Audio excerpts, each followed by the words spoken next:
Сәлеметсіздер ме? Бүгін біз сіздермен осындай қысқа арналған балалардың қолбағын тоқитын боламыз.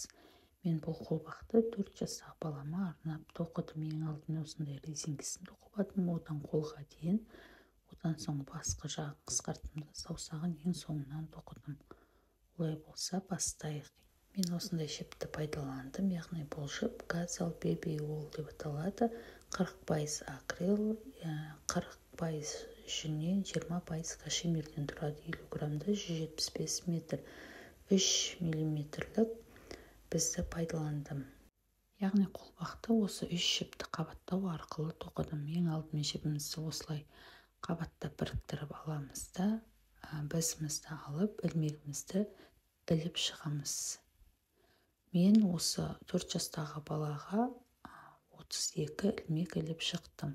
Міне осылай бір бізге 32 ілмекті іліп шықтым. Енді мына тұрған 3 бізге 10 ілмектен бөліп шығатын болам. Біреуінен 10 ілмек, біреу, екеу, үшеу, төртеу, бесеу, 6, 7, 8, 9, 10, 11 ілмекті ілдім. Міне бірінші біз.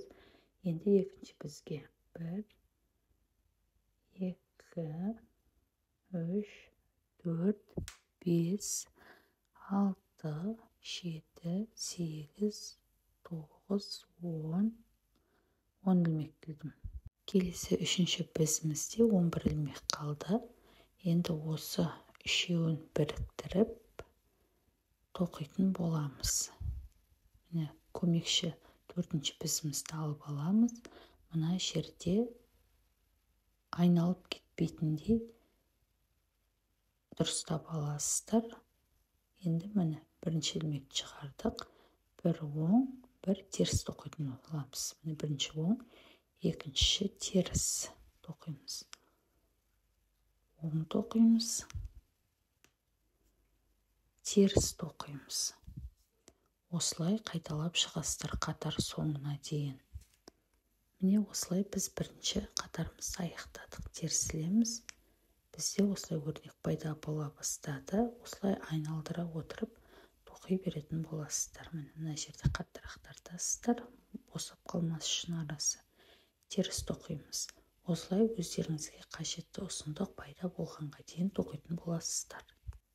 Міне өзіме қажетті ұзындық пайда болды. 2, 4, 6, 8, 10, 12, 14 қатар тоқып шықтық. Енді сызғышпен қазір мен сіздерге өлшеп көрсетейін. Бұл бізде, қазір мен сіздерге айтамын, 5,5 сантиметр болды. Яғни бұл резинкісі қолдың білегін ұстап тұратын тұсы. Енді ары қарай біз оң тоқитын боламыз. Міне, оң тоқимыз, теріс тоқылғанда оң тоқимыз. Осылай айналдыра отырып тоқитын боласыздар. Осылай біз 6 қатар оң тоқып шықтық. Міне 1, 2, 3, 4, 5, 6. 6 қатар оң тоқыдық. Енді біз қазір тағы да сіздермен өлшейік. Жаңа 5,5 сантиметр болса, енді бізде қазір 7,5-8 сантиметрге жуықтады. Енді біз қазір сіздермен бас бармақ кіргізетін шығаратын боламыз. Ол үшін түйреуішімізге іліп аламыз. 1, 2, 3, 4, 5, 6.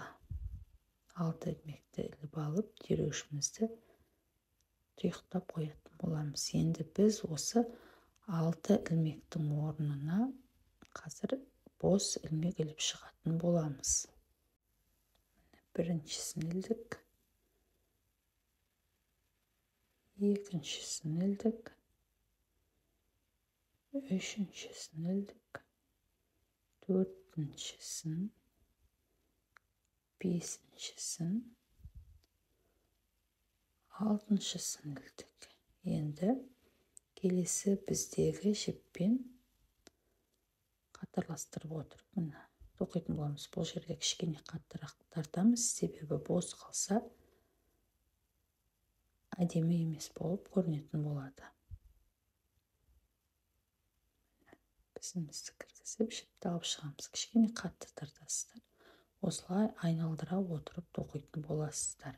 Міне бізде өзімізге қажетті ұзындық пайда болды, яғни 5,5 сантиметр тоқып шықтық. Енді біз мына саусақ тұсын қысқартатын боламыз. Ол үшін біз басында 32 ілмек ілсек, енді біз 16 ілмектен 2 бізге жібімізді, ілмектерімізді бөліп шығатын боламыз. Жібімізді бөлгеннен кейін енді біз 2 тұсынан қысқартатын боламыз. Ол үшін біріншісін оң тоқимыз да, қалған 2 ілмекті біріктіріп тоқитын боламыз. Ол үшін жібімізді мына оң жаққа қарай айналдырып аламыз да, екеуін біріктіріп оңға тоқып шығамыз. Енді барлығын осы қатар біткенше оң тоқитын боласыздар. Қатардың соңына дейін 3 ілмек қалғанша тоқып шығамыз. Міне бізде 3 ілмек қалды. Енді жібімізді тағы айналдырып аламыз да, солға қаратамыз. Сол жаққа қарай тоқитын боламыз. Мынаны дұрыстап алып, үшеуін қабаттап кіргіземіз. Келесі біздегі жіпті өткіземіз. Осы екеуін бірге тоқимыз. Бірге тоқыдық. Енді мына бір ілмектің өзін тоқимыз. Келесі бізге өтеміз. Осылай айналдырып қайталап тоқи беретін боласыздар. Міне бірінші ілмекті тоқимыз. 2 жіпті біріктіріп оңға қарап тоқимыз. Қатардың соңына дейін аяқтап тоқып шығасыздар. Қатардың соңында 3 ілмек қалдырасыздар.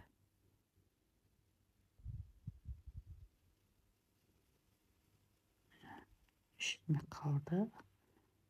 Айналдырып аламыз жібімізді. Солға қаратып.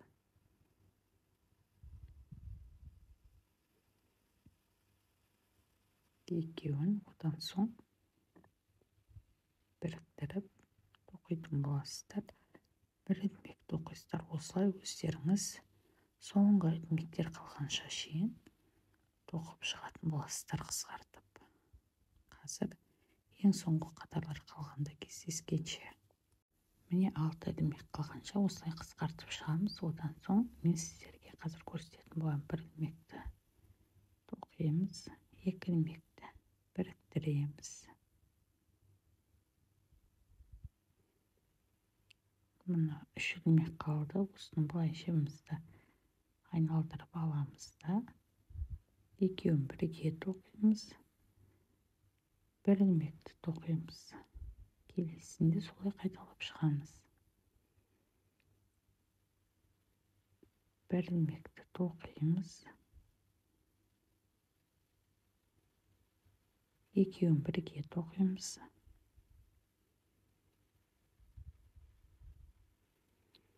Екеуін бірге тоқимыз. 3 ілмек қалды. Мынаны айналдырып аламыз. Екеуін бірге тоқимыз. Бір ілмекті тоқимыз. Енді екі бізімізде 4 ілмектен қалды. Көріп тұрғандарыңыздай. Осы 4 ілмектің екеуін бірге тоқимыз. Келесі екеуін бірге тоқимыз. 2 ілмек қалды бұл бізімізде. Енді келесі бізімізде 4 ілмек қалды. Соны екеуден қысқарып шығамыз. 2 ілмекті бірге тоқимыз. Одан соң келесі 2 ілмекті бірге тоқимыз. Міне бізде 4 ілмек қалды. Енді осы 4 ілмекті бір бізге жинап шығамыз. оң жақ бетіндегі сол жақ бетіндегісін аламыз, оң жақ бетіндегісін, сол жақ бетіндегісін аламыз. Енді осы 4 ілмекті бізімізді аламыз да кіргізіп, мына жұмыс жібін тартып шығаратын боламыз. Бұл жіпті кесе отырып, теріс қаратып, ішкі жағына кіргізіп шығатын боласыздар. Енді біз мына саусағын тоқитын боламыз. Тағы бір нәрсені мен сіздерге түсіндіре кетейін. Мына саусақты шығару барысында оң қолдың саусағын бізіміздің оң жағынан қалдырамыз, ал сол қолдың саусағын бізіміздің сол жағынан қалдыратын боламыз. Мына жерде мен оң қолын тоқып қойдым. Бірінші оң қолдың қолбағы толықтай дайын тұр. Жіптері кесіліп, енді мен сіздерге сол қолдың саусағын қазір тоқып көрсететін боламын. Ол үшін күйреуіштен мына 6 ілмегімізді босатып аламыз да, бізімізді алып, осы бізге 6 ілмекті тізіп шығатын боламыз. Енді осыған параллель жоғары жағынан 6 ілмек іліп шығатын боламыз. Мына бос жерлерден ілмейміз.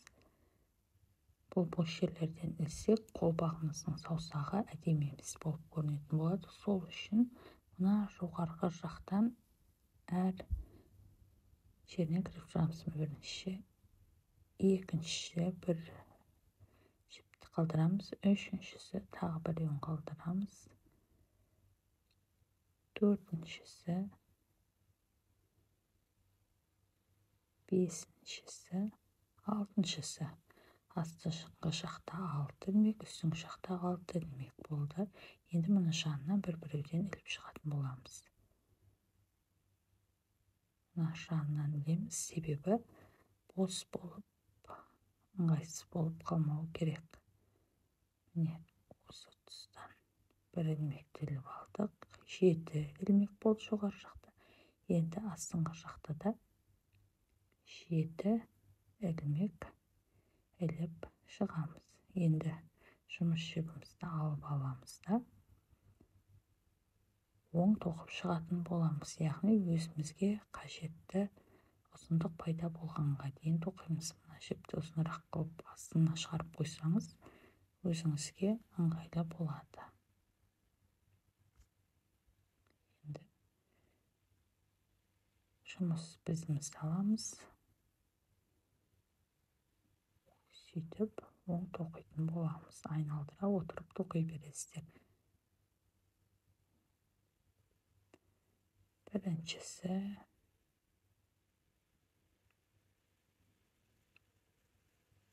екіншісі,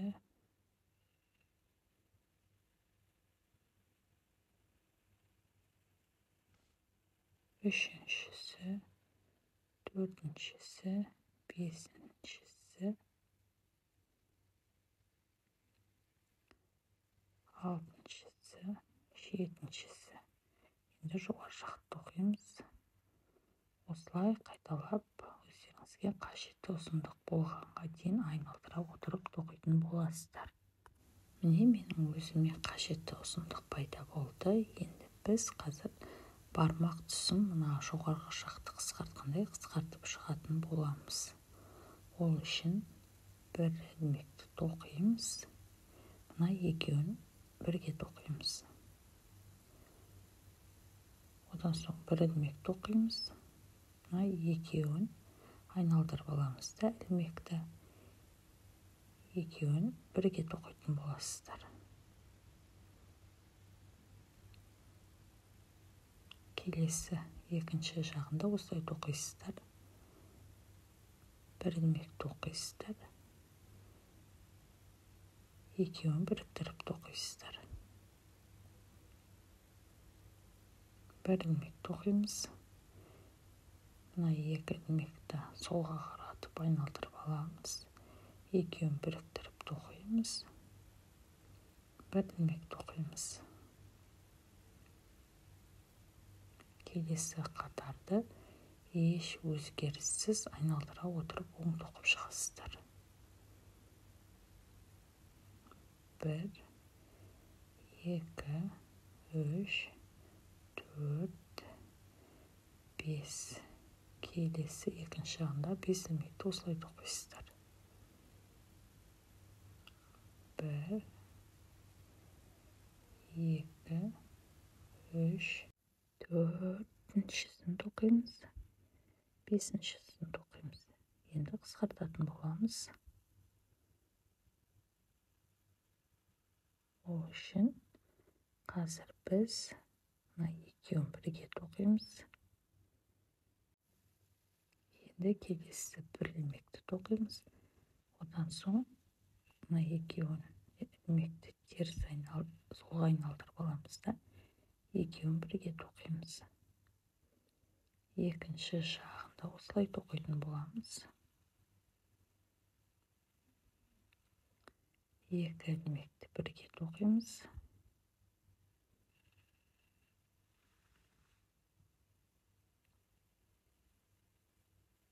Ортасындағы бір ілмекті тоқимыз. 2 ілмекті солға айналдырып аламыз.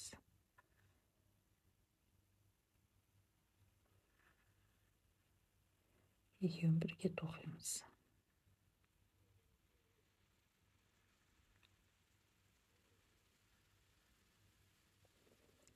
Енді біз қазір үшеуін бірге тоқимыз. 3 ілмектен бір ілмек жасап шығарамыз. Міне, бір ілмек шығардық. Енді келесі біздегі 3 ілмектен бір ілмек жасап шығаратын боламыз. Міне, бір ілмек жасап шығарып бізімізге іліп алдық. Енді ілмекпен жұмыс жасайтын боламыз. Екеуінен біреу шығарамыз да, жұмыс жігімізді қысқартып, қолбақтың теріс жағынан жасырып, тігіп тастайтын боламыз. Осылай біздің қолбағымыз дайын болды. Егер де бір түсініксіз сұрақтарыңыз болса, комментарийға қалдырып кетіңіздер. Мен сіздерге міндетті түрде жауап беретін боламын.